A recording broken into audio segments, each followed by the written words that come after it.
आज भी बाबा ने फिर दोबारा स्मृति दिलाया, हमारा कौन सा जन्म है? मर्जीवा जन्म है। हमें कौन प्राप्त हुआ है? भगवान प्राप्त हुआ है, जो सोचा भी नहीं था, समझा भी नहीं था कि भगवान हमें मिल जाएगा और अपनी राहों पे चलाएगा और हमें विश्व की बादशाही देगा। तो बाबा ने कहा बहुत बड़ी लॉटरी मिल रही है, पर लॉटरी उन बच्चों को मिलेगी जो मर्जीवा बनते हैं और सदा खुशी में रहते हैं। इतना बड़ा बाबा विश्व की बादशाही दे रहा है, कोई कम लॉटरी थोड़ी है। तो बाबा ने कहा इतना बड़ी लॉटरी मिल रही है, उसके आगे मर्जीवा बनना कोई बड़ी बात नहीं है। और साथ साथ बच्चों को सदैव खुशी में रहना चाहिए। जितना खुशी में रहेंगे उतना बाबा ने कहा बाबा जो हमें दे रहा है लक्ष्य को भी पूरी कर सकेंगे।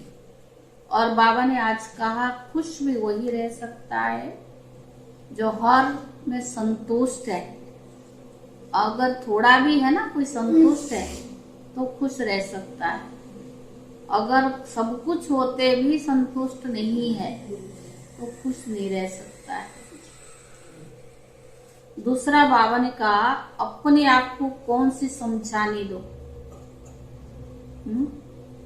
अपने आप को कौन सी समझाने दो तो चिंता समाप्त हो जाएगी। जो हुआ अच्छा और जो होगा अच्छा। वक्त पर याद रहना चाहिए ना।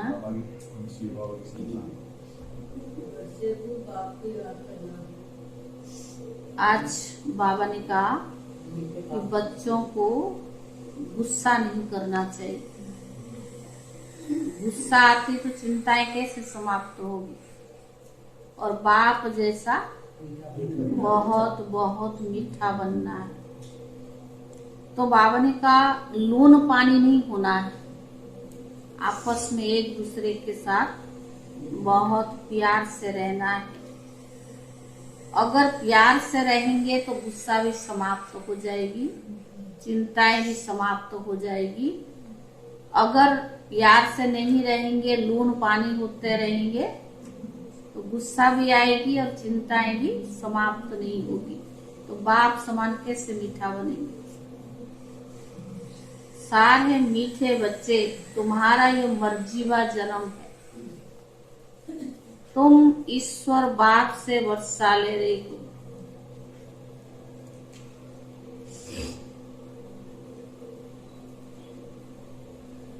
तुम ईश्वर बाप से वर्षा ले रही हो। तुम्हें बहुत बड़ी लॉटरी मिली। इसीलिए अपार खुशी में रहना है। बहुत बड़ी लॉटरी मिली है, इसलिए अपार खुशी में रहना है। प्रश्न है अपने आप को कौन सी समझानी दो तो चिंता समाप्त तो हो जाएगी और गुस्सा चला जाएगा। गुस्सा आता है नहीं।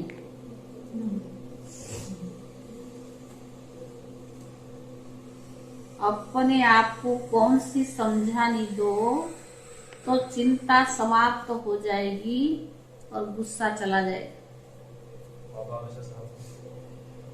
बाबा मेरा साथ है। और जैसे बाबा मीठा ऐसे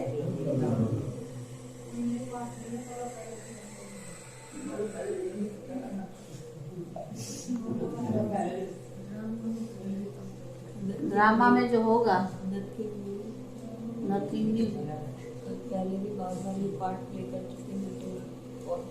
तो गुस्सा बार बार करते रहो और यही कहते रहो।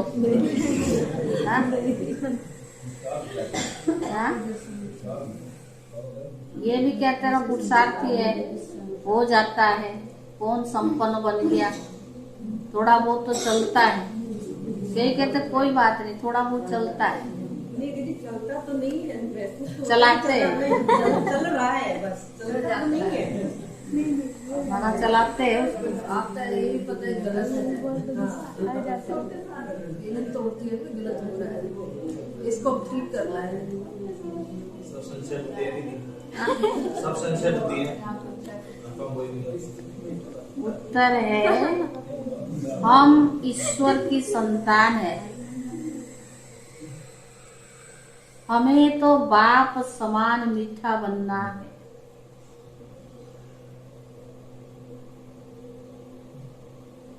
जैसे बाबा मीठे रूप से समझानी देते हैं, गुस्सा नहीं करते हैं,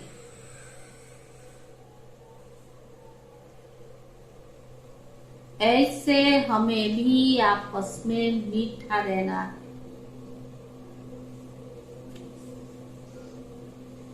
जैसे बाबा मीठे रूप से समझानी देते, गुस्सा नहीं करते, ऐसे हमें भी आपस में मीठा रहना है। लून पानी नहीं होना है, क्योंकि जानते हैं जो सेकंड पास हुआ वे ड्रामा में पार्ट था। क्या जानते हैं? जो सेकंड पास हुआ वो ड्रामा में पार्ट था। चिंता किस बात की करे? चिंता किस बात की करे? ऐसे ऐसे अपने आप को समझाओ तो चिंता खत्म हो जाएगी। ऐसे ऐसे अपने आप को समझाओ तो चिंता खत्म हो जाएगी, गुस्सा भाग जाएगा। गीत है यही बाहर है। ओम शांति। यह है ईश्वर की संतान की खुशियों का गायन। तुम इतना खुशी का गायन सतयुग में नहीं कर सकेंगे। अभी तुमको खजाना मिल रहा है, यह बड़े से बड़ी लॉटरी है। सतयुग तो मिलेगा ही, लेकिन संगम युग का ईश्वर संग में रहना ये सबसे बड़ी लॉटरी है। ये बड़े से बड़ी लॉटरी है। जब लॉटरी मिलती है तो खुशी होती है। तुम फिर से इस लॉटरी से जन्म जन्मांतर स्वर्ग के सुख भोगते रहते हो। यह है तुम्हारा मर्जीवा जन्म। जो जीते जी मरते नहीं, उनका मर्जीवा जन्म नहीं कहेंगे। जो जीते जी मरते नहीं, उनका मर्जीवा जन्म नहीं कहेंगे। उनको तो खुशी का पारा कभी चढ़ ही नहीं सकता। जीते जी मरे ही नहीं तो खुशी का पारा कैसे चढ़े? जब तक मर्जीवा नहीं बने हैं, अर्थात बाप को अपना नहीं बनाया है, तब तक पूरा वर्षा मिल ही नहीं सकता। जो बाप के बनते हैं, जो बाप को याद करते हैं, उनको भी बाबा याद करते हैं। तुम हो ईश्वरीय संतान। तुम्हें नशा है कि हम ईश्वर बाप से अथवा वर्षा बाबा का तुम ईश्वर बाप से वर्षा अथवा बर ले रही हो, जिसके लिए भक्ति में लोग भक्ति मार्ग में धक्का खाते रहते हैं। बाप से मिलने के लिए अनेक उपाय भी करते हैं। कितने वेद शास्त्र मैगजीन आदि पढ़ते रहते हैं, परंतु दुनिया तो दिन प्रतिदिन और दुखी होती जाती है। इनको तमो प्रधान तो पुनः ही है। यह बावन का ये बबुल ट्री है ना, बबुल नाथ फिर आकर कांटों को फूल बनाते हैं। कांटे बहुत बड़े बड़े हो गए हैं, बड़े जोर से लगते हैं। उनके अनेक प्रकार के नाम दिए हुए। सतयुग में होते नहीं। बाबा समझाते हैं ये कांटों की दुनिया है, एक तो एक दो को दुख देते रहते हैं, सभी कोई एक समान भी नहीं होते हैं, सबसे जास्ती दुख देने वाली कौन है ये भी मनुष्य नहीं जानते। बाप कहते इन गुरु ने परमात्मा की महिमा गुम कर दी है, हम तो उनकी बहुत महिमा करते हैं। हम परम पूज्य परमात्मा है, ज्योतिर्बिंदु है, क्योंकि वह तो आत्मा सु परमात्मा कह देते हैं। आत्मा अति सूक्ष्म है, जो भ्रुकुटी के बीच में बैठी है, फिर परमात्मा इतना बड़ा आकार वाला कैसे हो सकता है। बहुत विद्वान आचार्य लोग बी के पर हंसी उड़ाते कि परमात्मा का ऐसा रूप तो हो ही नहीं सकता, वह तो अखंड ज्योतिर्मय तत्व हजार सूर्य से भी तेजोमय है। वास्तव में यह रॉन्ग है।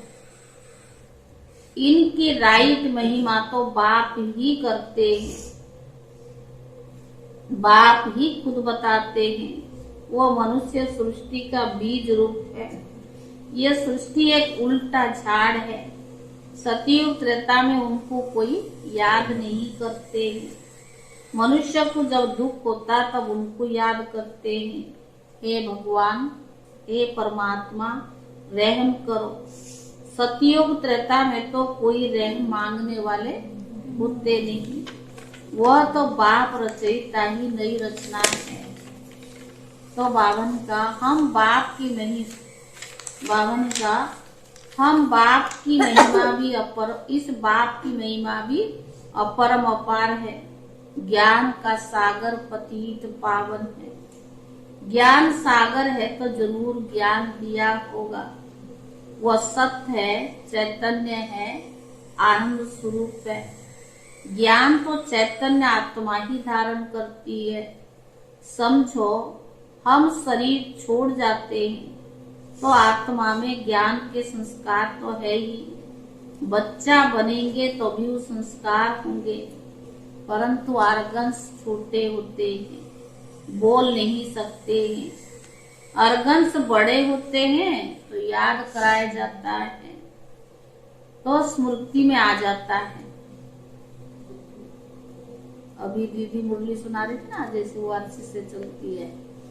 कह रही मुरली के बाद एक छोटा बच्चा स्टेज पर आया, बहुत छोटा बच्चा, कहता है कि सब ठीक ठाक यहाँ चल रहा है। दीदी ने कहा ये इतना छोटा तो ये जरूर कहाँ यज्ञ का होगा, उसको स्मृति आती है। तो पूछ रहा है कि यहाँ सब सही सलामत ठीक ठाक चल रहा है। तो बाबा ने कहा जो ऑर्गन्स छोटा है ना, वो बोल नहीं सकते। तो बाबा ने कहा अब बाबा हमको अपना ज्ञान का वर्षा देते हैं। सारे सृष्टि का ज्ञान इनके पास है, क्योंकि बीज रूप है। हम अपने को बीज रूप नहीं कहेंगे, बीज रूप। इस झाड़ का बीज रूप ब्रिज ऊपर है। वो बाप सच्चिद आनंद स्वरूप है, ज्ञान का सागर है। सृष्टि के आदि मध्य अंत का उनमें ज्ञान है। नहीं तो क्या होगा? क्या शास्त्रों में ज्ञान होगा? वह तो बहुतों में है। परमात्मा की जरूर कोई नई बात होगी जो कोई विद्वान आदि नहीं जानते। कोई से भी पूछो, इस सृष्टि रूपी झाड़ की उत्पत्ति, पालना, संहार कैसे होता है, इनकी आयु कितनी है, यह कैसे वृद्धि को पाता है, बिल्कुल ही समझा नहीं सकते। एक गीताई है, सर्वशास्त्र शिरोमणि, बाकी तो सब है उनके बाल बच्चे। जबकि गीता पढ़ने से भी कुछ नहीं समझते तो बाकी शास्त्र पढ़ने से फायदा ही क्या है। वर्षा तो फिर भी गीता में मिलता है। अब बाप सारे ड्रामा का राज समझाते। बाप पत्थर बुद्धि से पारस बुद्धि बनाए, पारसनाथ बनाते हैं। अब तो सब पत्थर बुद्धि पारसनाथ है। पत्थरनाथ है, परंतु अपने को बड़े बड़े टाइटल देकर अपने को पारस बुद्धि समझ बैठे हैं। बाबा समझाते हैं मेरी महिमा सबसे न्यारी है, क्योंकि मैं ज्ञान का सागर हूँ, आनंद का सागर हूँ, सुख का भी सागर हूँ। ऐसी महिमा तुम देवताओं की नहीं हो सकते। भक्त लोग देवताओं के आगे जाकर कहेंगे आप सर्वगुण संपन्न। बाबा की तो एक ही महिमा है, वह भी हम जानते हैं। अभी हम मंदिर में जाएंगे तो बुद्धि में पूरा ज्ञान है, तीनों में तो पूरे 84 जन्म लिए हुए। मंदिर जाते ज्ञान होने के बजाय वो सब बातें स्मृति में आती है ना। अभी अपने को कितनी खुशी है, आगे थोड़ी ये ख्याल आता था। जो मंदिर में जाते थे आगे थोड़ी ख्याल आता था कि हम ही 84 जन्म लेने वाले। ये मूर्तियां जो है इन्होंने 84 जन्म ली होगी। अभी समझते हमको ऐसे बनना है, तो बुद्धि में बहुत परिवर्तन आ जाता है। बाबा बच्चों को समझाते हैं बच्चे आपस में बहुत बहुत मीठे बनो, लून पानी मत बनो। बाबा कभी किसको गुस्सा करता है? बड़े मीठे रूप से समझाने देनी। 1 सेकंड पास हुआ तो क्या कहेंगे ये ड्रामा में पार्ट था। यह तो समझ सकते हो कि ईश्वरीय संतान जरूर ईश्वर के पास रहते होंगे। ईश्वर निराकार है तो उसकी संतान निराकार है। वही संतान यहाँ चोला लेकर पाठ बजाती है। स्वर्ग में मनुष्य देवी देवता धर्म के थे। अगर सबका बैठ हिसाब निकाले तो कितना माथा मारना पड़े, परंतु समझ सकते हैं कि नंबरवार समय अनुसार थोड़े थोड़े जन्म मिलते होंगे। आगे तो समझते थे मनुष्य कुत्ता बिल्ली बनते। अभी तो बुद्धि में सारा दिन पर, अभी तो बुद्धि में रात दिन का फर्क आ गया है। यह सब है धारण करने की बातें। नटसूल में समझाते हैं कि अब 84 का चक्कर पूरा हुआ, अभी ये छी शरीर छोड़ना है। यह सबका पुराना जड़ीभूत तम प्रधान शरीर है, इससे ममत्व तो मिटा देना है।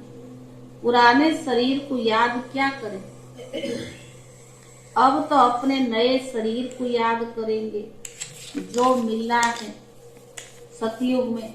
बाबा मुक्ति धाम होकर बाया मुक्ति धाम होकर सतयुग में आएंगे।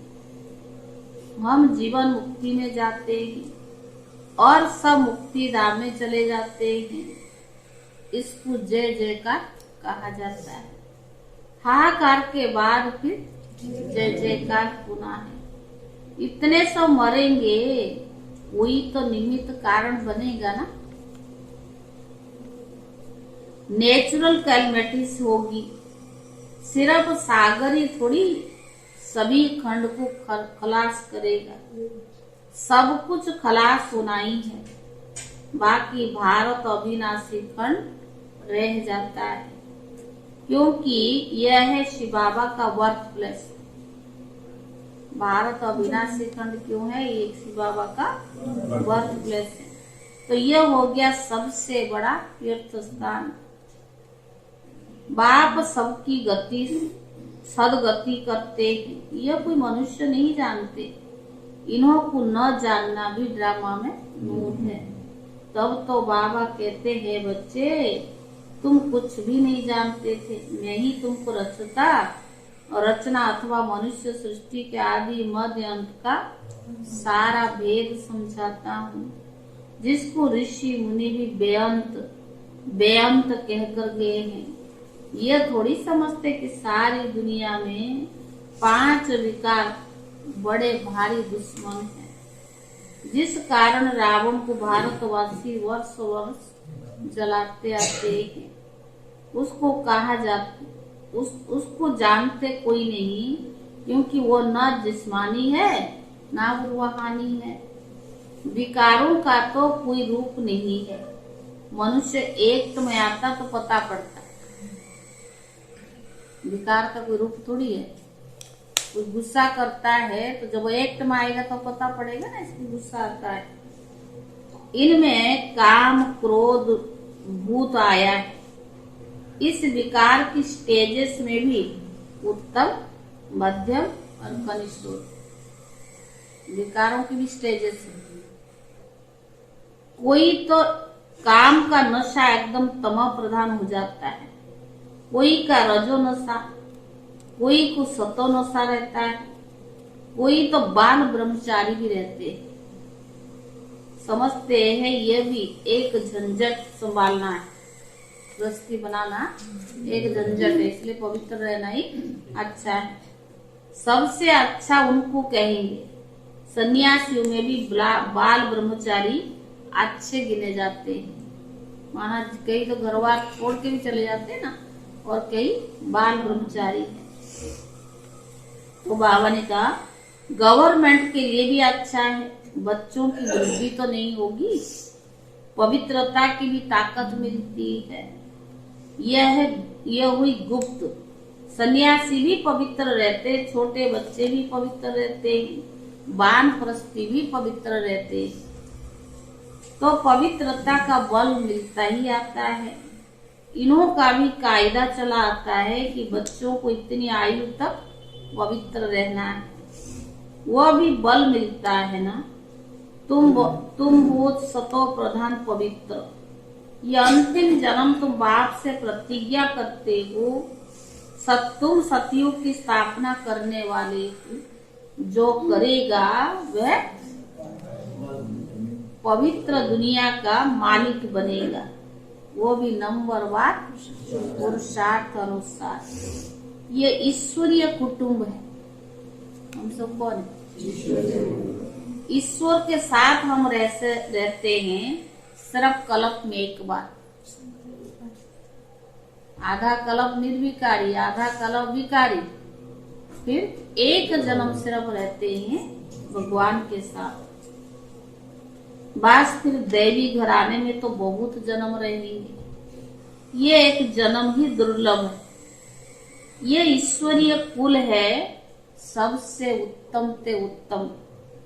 ब्राह्मण कुल सबसे ऊंची चोटी है। नीचे से नीचे कुल से ब्राह्मण कुल में हो गए। शिव बाबा जब ब्रह्मा को रचे तब तो ब्राह्मण रचे। कितनी खुशी रहनी चाहिए, कितने भाग्यशाली। करोड़ों लोग हैं और बाबा ने फोटो में कोई और कोई में भी कोई को अपना बनाया है।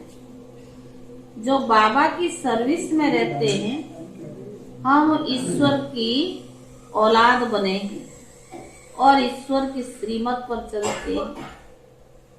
अपनी चलन से उनका नाम भला करते। हमारी चलन ऐसे हो जो हमारी चलन से लोगों को ईश्वर का परिचय मिले। ये भगवान के बच्चे, इनकी बोल चाल चलन व्यवहार से पता पड़े। तो बाबा ने कहा, बाबा कहते वो तो है आसुरी गुण वाले, तुम वो देवी गुण वाले बन रही हो। जब तुम संपूर्ण बन जाएंगे तो तुम्हारी चलन बहुत अच्छी हो जाएगी।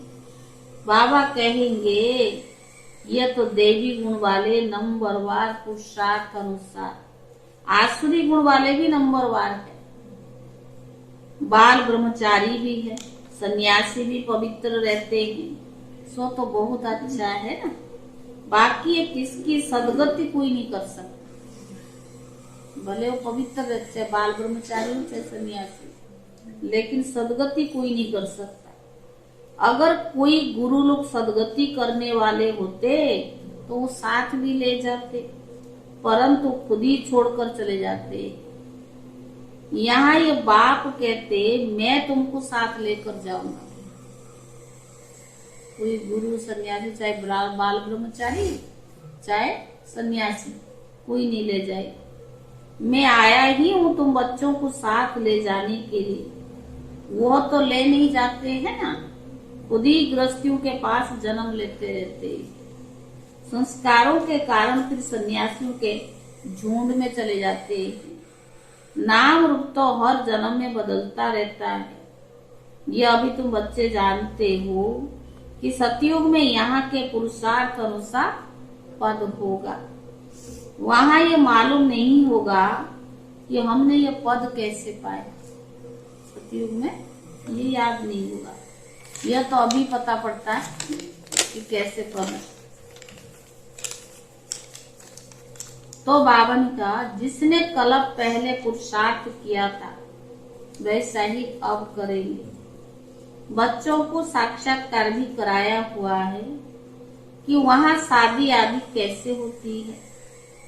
बड़े बड़े मैदान, बगीचे आदि होंगे।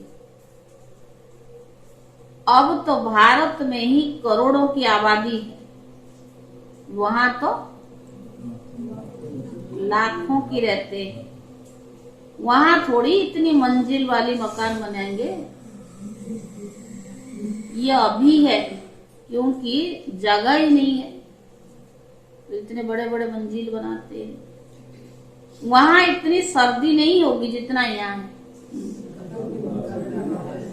बाबा ने कहा सतयुग में जो बाहरी मौसम होगा ना, क्योंकि वहां दुख की नाम निशान नहीं है।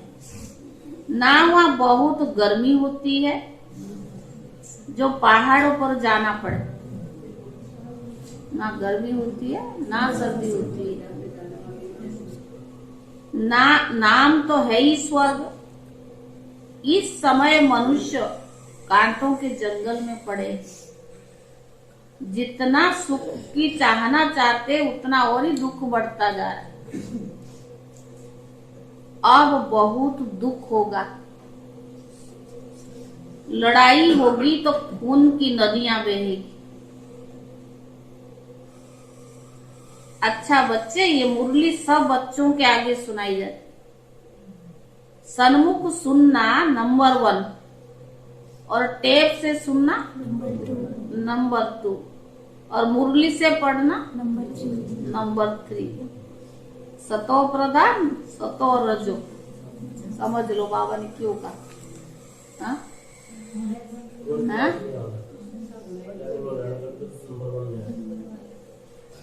रोज बाबा के मुरली सुनना, क्लास में आना, वो क्या है नंबर। हाँ? कोई नंबर। हाँ? वो तो मजबूरी के लिए ऑनलाइन किया था, अभी थोड़ा मजबूरी है। फिर वक्त आएगा वो भी हो जाएगा। वो ऑनलाइन ही समाप्त हो जाएगी, जो होगा ही नहीं कुछ। ये तो बाबा ने कहा ना, अभी तो रियल से हर चीज का बाबा ने कहा ऐसे ऐसे चीज आएगी। नेट के द्वारा कितनी सेवा हो रही, पहले थोड़ी ऐसे था। धीरे धीरे जितनी इन्वेंशन बढ़ती जा रही, सेवा तो होती जा रही, लेकिन वो भी ठप हो जाएगा, तब क्या करोगे। तो बाबा ने कहा जिस समय जो चीज का आनंद लेना है ले लो, और क्या। तो बाबा ने कहा सतो रजो तमो। तमो तो कहेंगे नहीं, टेप में हुबू आती है। अच्छा बाप दादा और मीठी माँ का सिखी ले दे बच्चों को याद प्यार और गुड मॉर्निंग। रूहानी बाप की रूहानी बच्चों को नमस्ते। रूहानी बच्चों की तरफ से रूहानी बाप दादा को याद प्यार और नमस्ते नमस्ते। धारणा के लिए मुख्य सार अपनी चलन व देवी गुणों से बाप का नाम भला करना। अपनी चलन व देवी गुणों से बाप का नाम भला करना। आसुरी अवगुण को निकाल देनी।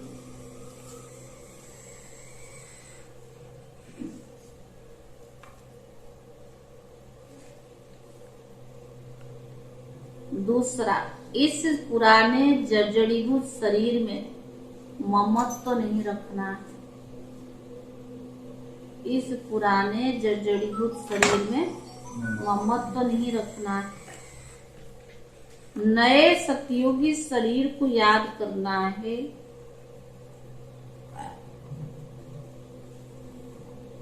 पवित्रता की गुप्त मदद करनी है। नए सतयुगी शरीर को याद करना है।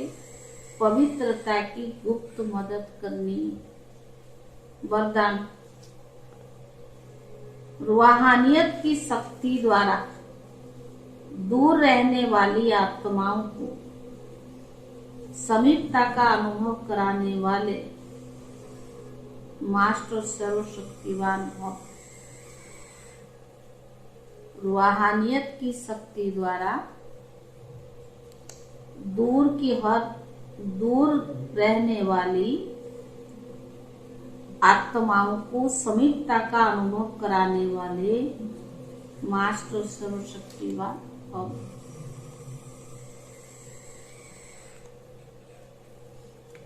जैसे साइंस के साधन द्वारा दूर की हर वस्तु समीप अनुभव होती है, ऐसे दिव्य बुद्धि द्वारा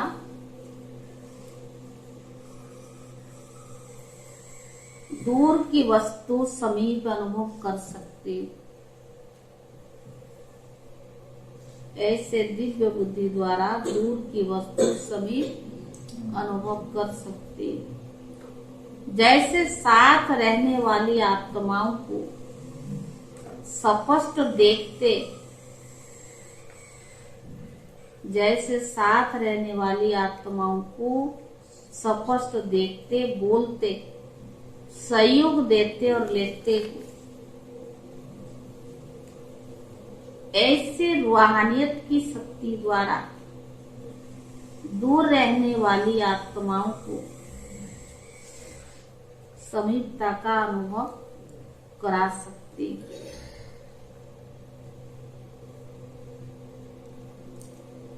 सिर्फ इसके लिए मास्टर सर्वशक्तिवान, संपन्न और संपूर्ण स्थिति में स्थित रहो। सिर्फ इसके लिए मास्टर सर्वशक्तिवान, संपन्न और संपूर्ण स्थिति में स्थित रहो और संकल्प शक्ति को स्वच्छ बनाओ। और संकल्प शक्ति को स्वच्छ बनाओ। स्लोगन, अपने हर संकल्प, बोल और कर्म द्वारा, अपने हर संकल्प, बोल और कर्म द्वारा औरों को प्रेरणा देने वाले भी प्रेरणामूर्त, औरों को प्रेरणा देने वाले ही प्रेरणामूर्त। कल की सोमान क्या थी?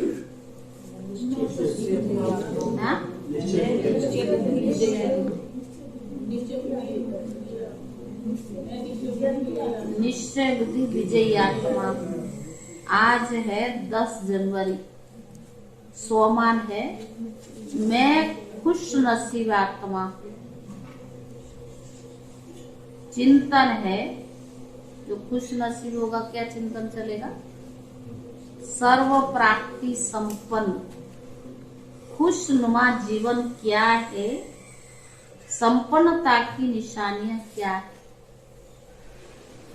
योग अभ्यास, मैं आत्मा प्रत्यक्ष फल के अधिकारी, सर्व शक्तियों से संपन्न, सर्व प्राप्तियों से भरपूर, सदा इसी नशे में रहो कि बाप मिला तो सब कुछ मिला। अनुभव करे मेरा जैसा खुश नसीब कोई है नहीं। मेरा द्वारा खुशी के वाइब्रेशन चारों ओर फैल रही है।